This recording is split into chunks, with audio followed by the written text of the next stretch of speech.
Everything you're about to see was erased in 48 hours. This is Chicago on the evening of October 8th, 1871. By dawn on October 10th, it would be ash, when a single lantern in a barn ignited the most devastating urban fire in American history. The streets buzz with commerce. Grain elevators tower over the river. This is the future, a boomtown that grew from swampland to industrial giant in just 40 years. Your hand won't find brick or stone. You'll find pine. The same lumber that built Chicago's fortune is also its skeleton, its skin, its soul.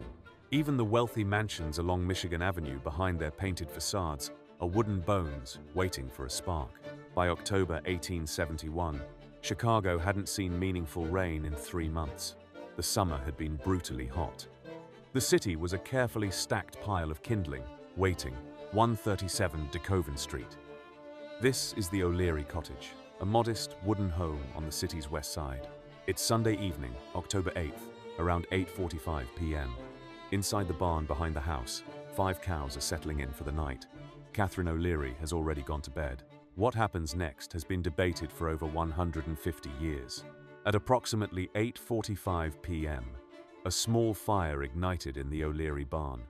Within minutes, the flames found the hay. Within 10 minutes, the barn was fully involved. The wind, a steady southwestern gale, grabbed burning embers and hurled them onto neighboring roofs. The first alarm was delayed.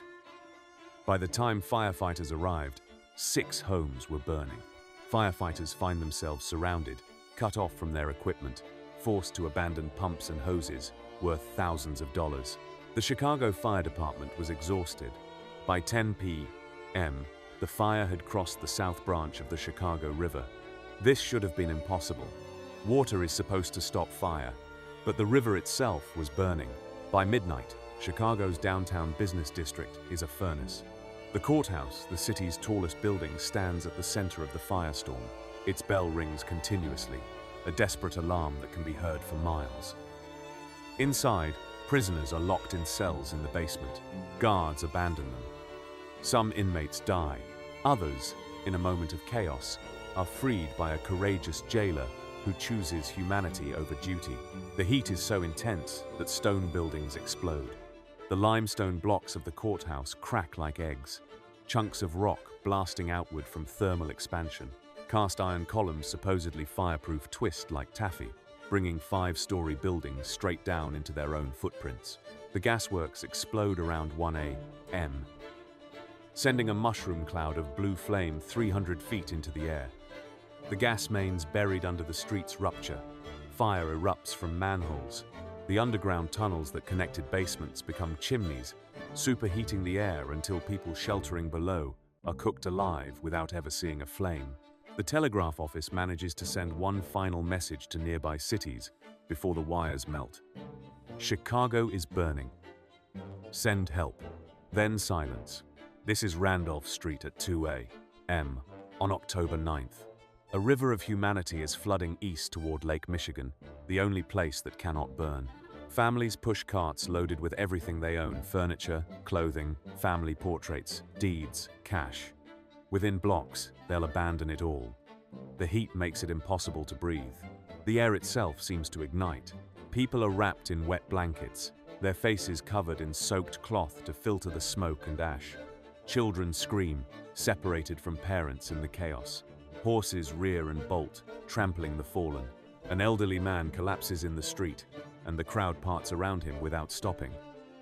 At the water's edge, thousands wade into Lake Michigan, standing chest-deep in the frigid October water for hours, watching their city burn on the shoreline. Some will develop pneumonia and die in the days that follow. Others will drown from exhaustion, unable to tread water any longer. Look at this reconstruction of the lakefront at 3 a.m. The entire western horizon is orange. The sky itself appears to be on fire. The Potter Palmer Mansion, the grandest home in Chicago, erupts in flames. The Palmer House Hotel, only 13 days old, the most luxurious hotel west of New York, becomes a bonfire. Marshall Field's department store, fireproof by design, holds out for 3 hours before the roof collapses. By dawn on October 9th, the fire has jumped the main branch of the Chicago River and is consuming the north side. Entire neighborhoods vanish in minutes. The wooden homes of immigrant workers, Irish, German, Scandinavian families who saved for years to own a piece of Chicago, are erased as if they never existed. The fire burned for 48 hours. When the winds finally shifted and a light rain began to fall on the evening of October 10th, the damage was almost incomprehensible. 3.5 square miles of Chicago gone, over 17,000 buildings destroyed, 100,000 people, 1/3 of the city's population homeless overnight.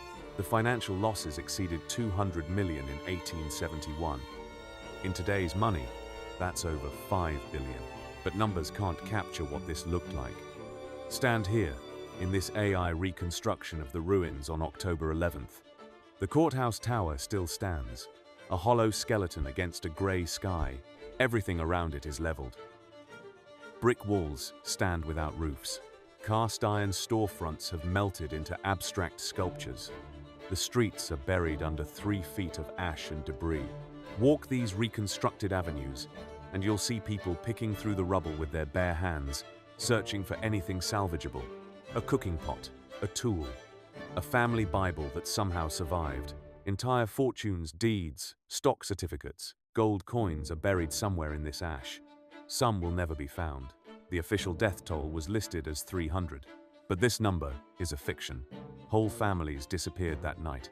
Immigrants with no relatives to report them missing. Homeless people who slept in the wooden shacks along the river. The real number is likely closer to 1,000. In the days after the fire, newspapers needed a villain. The story was too big, too catastrophic, too senseless, without someone to blame. Catherine O'Leary, an Irish immigrant, a working-class woman, a Catholic in a Protestant city, was the perfect scapegoat. Mrs. O'Leary's cow became the explanation.